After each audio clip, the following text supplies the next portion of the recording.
Bonjour les bonnes gens. Ça bacouette. Ah, ça bacouette.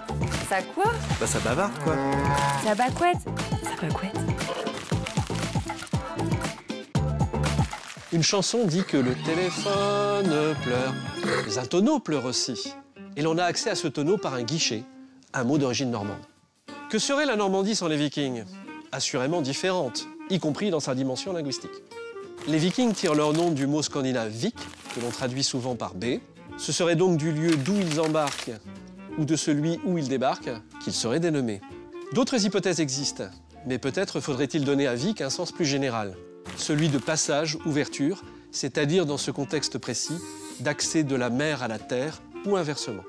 En effet, il semble que le mot vik soit à l'origine du français standard guichet, anciennement petite porte pratiquée dans un portail, dans une muraille, permettant le passage de quelqu'un, et aujourd'hui plutôt petite ouverture qui permet la communication entre deux personnes.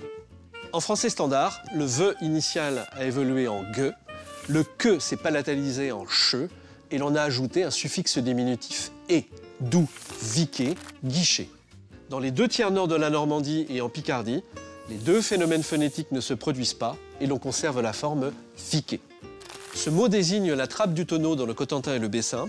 Le Pays d'Auge et le Lieuvin emploient guichet, tandis que le Pays de Caux parle de porte et le sud-ouest de l'Orne de trappe. Quant au robinet du tonneau, il est appelé dans la majeure partie de la Normandie champleur, champleuse, champlure ou chimpleur.